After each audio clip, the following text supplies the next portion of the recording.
Hello friends, welcome to the nursing notes YouTube channel. आज का हमारा टॉपिक है ओरल अल्सर।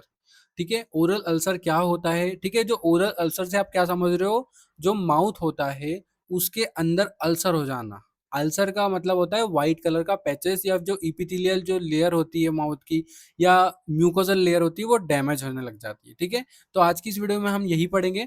तो मैं आपको बता देना चाहता हूँ, अभी हम मेडिकल सर्जिकल नर्सिंग पढ़ रहे हैं और उसके अंदर हम डिसऑर्डर ऑफ डाइजेस्टिव सिस्टम, जो डाइजेस्टिव सिस्टम के डिसऑर्डर्स होते हैं वो अभी हम कंटिन्यूस कर रहे हैं। तो जो अभी हम पढ़ रहे हैं वो ओरल कैविटी का डिसऑर्डर आ जाता है डाइजेस्टिव सिस्टम में, क्योंकि डाइजेस्टिव सिस्टम एक से तो मिलके बना नहीं है, बहुत सारे ऑर्गन बहुत सारे पार्ट से मिलके बना हुआ है। तो आज हम ओरल कैविटी डिसऑर्डर्स के बारे में ओरल अल्सर पढ़ेंगे। आज का हमारा टॉपिक जो है वो ओरल अल्सर है। तो चलिए सबसे पहले हम इंट्रोडक्शन के बारे में बात करेंगे, इंट्रोडक्शन पढ़ेंगे, फिर टाइप से पढ़ेंगे, इटियोलॉजी कोजेस कैसे होता है अल्सर माउथ में, then pathophysiology, clinical manifestation, complications, साथ ही साथ diagnosis, management, nursing management and health education for prevention. इतनी सारी चीजें हम इस वीडियो के अंदर कवर करेंगे, वो भी पेप्टिक अल्सर के बारे में। तो चलिए सबसे पहले हम पेप्टिक नहीं, ओरल अल्सर, सॉरी। आज की इस वीडियो में हम ओरल अल्सर के बारे में बात करेंगे। तो इंट्रोडक्शन देख लेते हैं। Oral ulcer refers to the break of discontinuity in the oral mucosa lining of the mouth that result in a loss of epithelial tissue and exposure of underlying connective tissue। ठीक है, क्या बता रहे हैं यहाँ पे? जो ओरल अल्सर है वो क्या कर देता है? ब्रेक डाउन कर देता है, डिसकंटिन्यूटी हो जाती है हमारे ओरल म्यूकोजा में। ओरल म्यूकोजा का मतलब होता है जो माउथ की अंदर वाली जो लाइनिंग होती है उसको ओरल म्यूकोजा कहा जाता है। तो उसमें क्या हो जाता है? डिसकंटिन्यूटी हो जाएगी या फिर ब्रेक डाउन हो जाएगा, वहां पे व्हाइट कलर के पैचेस हो जाएंगे। देखो ये इस टाइप से। ठीक है, ये जो माउथ है हमारा ये लिप है। ठीक है, ये लिप है तो इसमें क्या हो जाएगा? ये लेयर है, जो माउथ की जो लेयर है अंदर वाली, इसको म्यूकोजल लेयर बोलेंगे, ओरल म्यूकोजा। ठीक है, तो इसमें क्या हो जाएगा? ऐसे व्हाइट कलर का पेचेस हो जाएगा और यहाँ पे ये ब्रेक डाउन हो जाएगा, यहाँ म्यूकोजा। ठीक है, ये देखो इस टाइप से ये। तो ये ओरल अल्सर होता है। It is common symptoms encountered in a various local and systemic condition. ठीक है, ये बहुत कॉमन सिम्टम्स है और साथ ही साथ जो लोकल और सिस्टमिक जो कंडीशन होती है उसके अंदर, मतलब लोकल और सिस्टमिक जो डिसीज होती है या डिसऑर्डर होते हैं उसके अंदर वो कॉमन एक सिम्टम्स है। क्योंकि आप कोई सी भी non steroid anti inflammatory drugs खाओगे तो उस कंडीशन में भी आपको ओरल अल्सर होने के चांसेस रहते हैं। तो एक कॉमन सिम्टम्स है। अल्सर कैन बी एक्यूट और क्रोनिक, सिंगल और मल्टीपल, पेनफुल एंड पेनलेस। ठीक है, अल्सर बहुत सारे टाइप्स के होते हैं, लाइक एक्यूट भी हो सकता है, क्रोनिक भी हो सकता है, सिंगल एक हो सकता है, या फिर मल्टीपल बहुत सारे माउथ के अंदर अल्सर हो सकते हैं, पेनफुल हो सकता है और पेनलेस हो सकता है। पेनफुल तो समझ में आता है, पेनलेस क्या? पेनलेस का मतलब ये होता है कि जो अल्सर है वो बहुत ज्यादा मात्रा में हो गया और डीप हो गया है, मतलब बहुत ज्यादा अंदर तक हो गया है। तो उस कंडीशन में क्या, जो नर्वस सिस्टम होता है हमारा, जो नर्व सप्लाई हो रही है वो कट जाएगी, वहां पे नेक्रोसिस हो जाएगा। ठीक है, टिश्यू और नर्व सप्लाई नहीं हो पाएगी, वहां पे ब्लड सप्लाई नहीं हो पाएगा, तो उस कंडीशन में पेनलेस हो जाएगी वहां की skin. They interfere with eating, drinking and speaking, affecting the patient nutrients and quality of life. ठीक है, ये जो ओरल अल्सर होते हैं वो बहुत सारी चीज को अफेक्ट करता है, मतलब जैसे कि खाना खाने में प्रॉब्लम क्रिएट करता है, कुछ पीने में प्रॉब्लम क्रिएट करता है, साथ ही साथ बोलने में, स्पीकिंग मतलब बोलना, बोलने में प्रॉब्लम क्रिएट करता है। और साथ ही साथ जो पेशेंट की जो न्यूट्रिएंट्स लाइफ है और क्वालिटी ऑफ लाइफ है उसको भी अफेक्ट करेगा। न्यूट्रिएंट्स लाइफ मतलब कुछ खा नहीं पाएगा वो, तो उस कंडीशन में उसको न्यूट्रिएंट्स की डेफिशिएंसी हो जाएगी बॉडी के अंदर। क्योंकि ये जो अल्सर है वो क्रोनिक भी हो सकता है, एक्यूट भी हो सकता है। एक्यूट मतलब 6 से 7 दिन के अंदर में खत्म हो जाएगा, क्रोनिक मतलब महीने 2 महीने तक चलता रहेगा। तो ये सारी चीजें, ये ओरल अल्सर की पिक्चर है। देन टाइप्स के बारे में बात करेंगे। तो ट्रोमेटिक अल्सर में caused by sharp teeth, dentures, accidental bytes. ठीक है, क्या होता है कभी कभी शार्प, हमारे जो टीथ होते हैं वो शार्प हो जाते हैं, तो उस कंडीशन में क्या, माउथ के अंदर अल्सर हो जाता है। डेंटर्स मतलब जो दांत में जो वो लगे रहते हैं ना, डेंटर्स, उसके कारण हो सकता है। और एक्सीडेंटल बाइट्स मतलब जैसे हम खाना खाते हैं तो कभी कभी हो नहीं जाता है, हमारी जो जीभ होती है वो दांत के बीच में आ जाती है, तो उसको एक्सीडेंटल बाइट्स भी कहा जाता है। देन एपेटस अल्सर, जिसको कैंकर सोर भी बोलते हैं, small recurrent painful ulcer with red margins. ठीक है, क्या होता है, बहुत छोटा होता है ये, रिकरेंट होता है मतलब वापस से हो भी सकता है, पेनफुल होता है ये अल्सर और वहां पर रेड मार्जिन छोड़ जाता है। Herpetic ulcer, multiple small ulcers after ruptures of vessel caused by HSV। ठीक है, क्या होता है कि जो ये जो अल्सर होता है हार्पेटिक अल्सर, ये बहुत सारे स्मॉल अल्सर्स होते हैं माउथ के अंदर, और ये वेसल्स को रप्चर कर देता है, जिसके कारण क्या कॉज हो जाता है, HSV। मतलब कोज्ड होता नहीं है, मतलब ये जो रप्चर हो रही है वो किसके कारण कोज्ड होगा, HSV जो वायरस होता है, हार्पस सिम्प्लेक्स वायरस, उसके कारण ये हार्पेटिक अल्सर होता है। क्योंकि हार्पस जो वायरस होता है, simplex Harper sorry herpes simplex virus जो होता है, उसी में हार्पेटिक नाम छुपा हुआ है, हार्पेटिक अल्सर हो जाता है।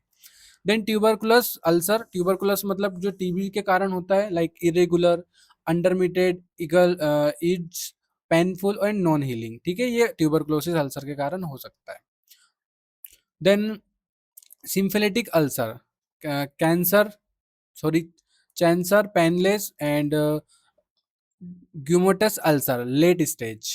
Then candida ulcer associate with oral thrush और विटिस पैचेस। ठीक है, ओरल थ्रस्ट जो हो जाता है ना, उस कंडीशन में भी हो सकता है कैंडिडा अल्सर। और देन लास्ट है हमारा मैलिग्नेंट अल्सर, मतलब कैंसरस वाला ulcer.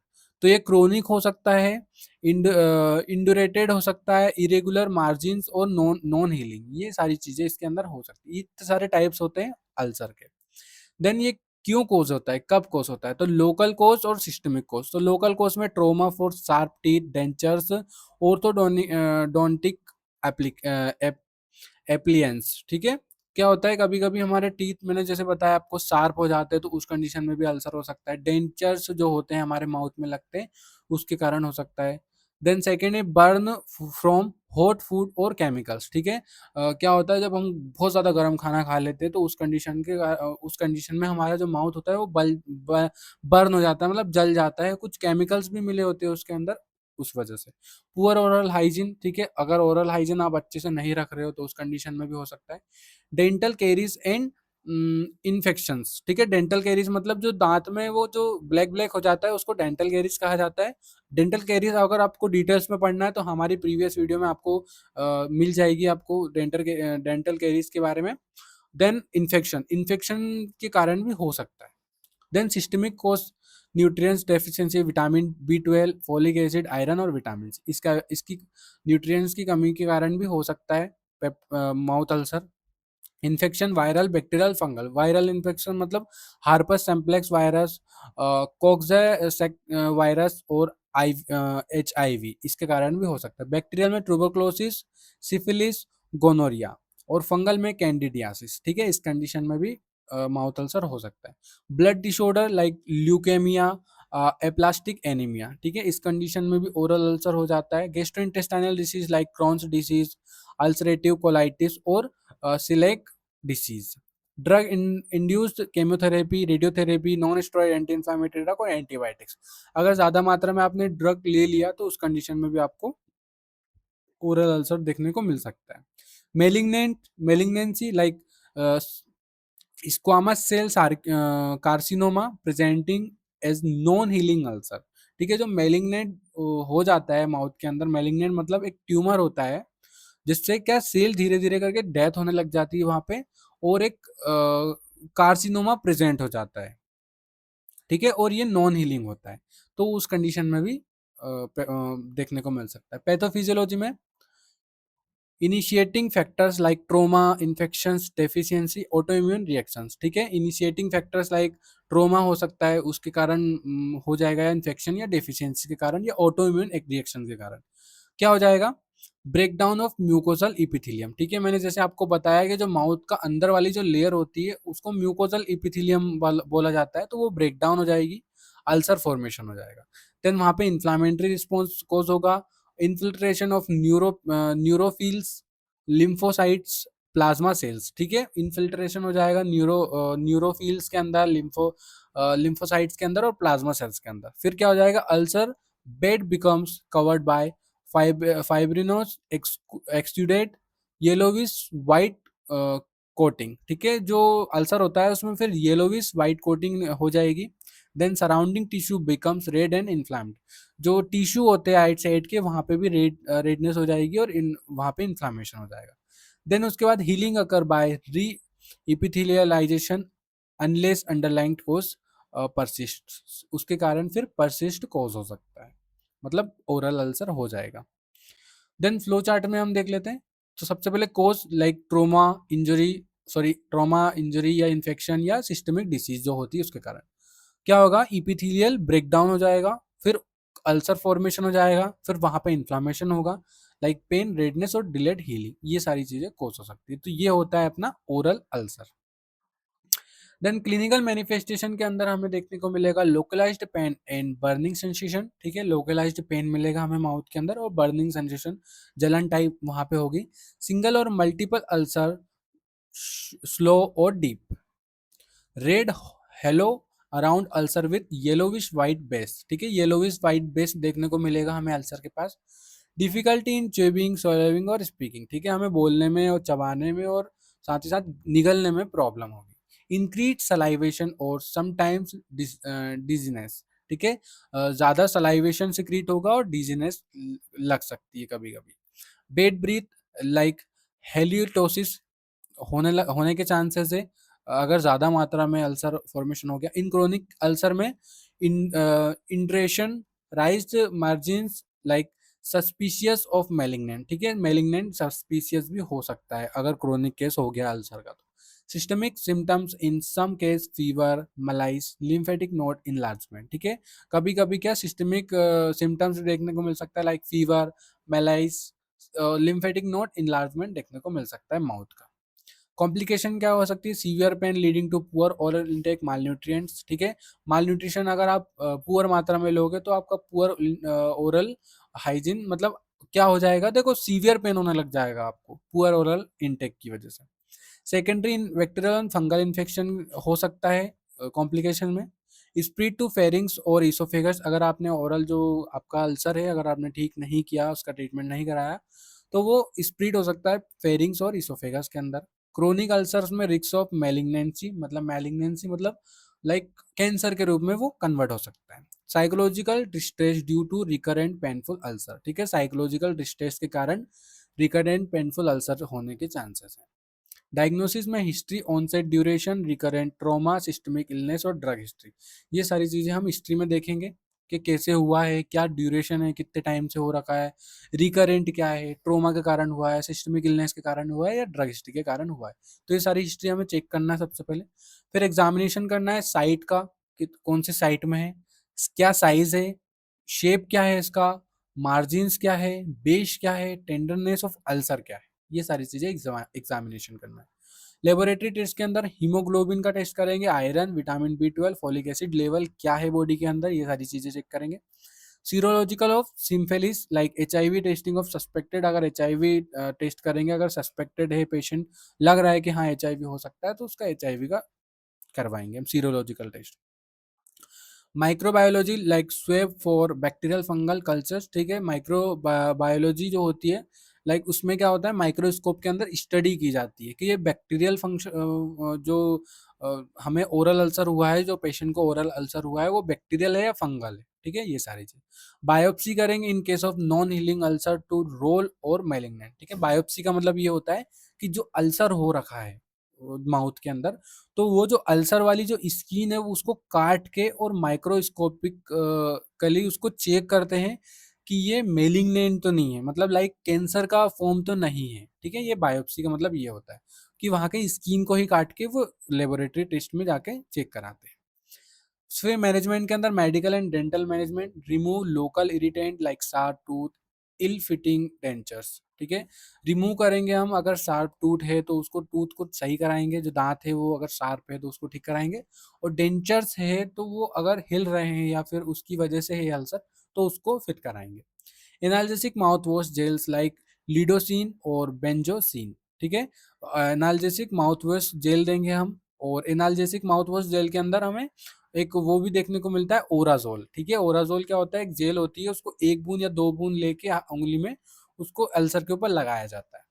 Anti microbial mouth wash, mouth rings rinses like chlorhexidine, povidone ointment, ठीक है, एंटी माइक्रोबियल माउथ रिंसेस होती है। Specific treatment based on cause like anti fungal है तो नाइस्टीन और chlora sorry clotra clo clotrimazole for candidiasis, ठीक है। अगर फंगल है, कैंडिडियासिस है, तो ये 2 ड्रग देंगे। एंटीवायरल है तो एसाइक्लोविर फॉर हेपेटिक अल्सर्स, और एंटीबायोटिक्स तो पेनिसिलिन और एजिथ्रोमाइसिन फॉर बैक्टीरियल इन्फेक्शन के लिए हम ये सारी देंगे। कॉर्टिकोस्टेरॉइड्स में topically systemic for autoimmune ulcers के लिए हम कॉर्टिकोस्टेरॉइड्स देंगे।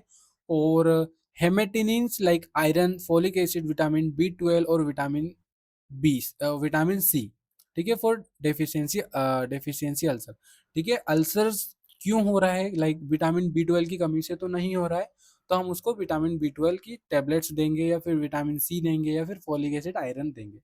और आपने देखते हैं सर्जिकल मैनेजमेंट के अंदर, तो रेयर बट बायोप्सी और एक्सीजन नीडेड फॉर सस्पिशियस और मैलिग्नेंट अल्सर, ठीक है। मैंने जैसे बताया, सर्जिकल तो नहीं होता है माउथ अल्सर का, बट कभी कभी रेयर में क्या करते हैं, बायोप्सी करते हैं। जैसे मैंने आपको बताया बायोप्सी क्या होती है। बायोप्सी जो होती है कि वहाँ की जो स्किन है उसको निकाल के लेबोरेटरी टेस्ट के अंदर वो जाती है, फिर माइक्रोस्कोपिकल स्ट्रक्चर से उसको देखते हैं, स्किन को चेक करते हैं, और लैब के अंदर वो बहुत सारी चीज़ें होती है जिससे वो चेक करते हैं और पता लगाते हैं कि ये किस टाइप का जो है, लाइक मैलिग्नेंट अल्सर तो नहीं है।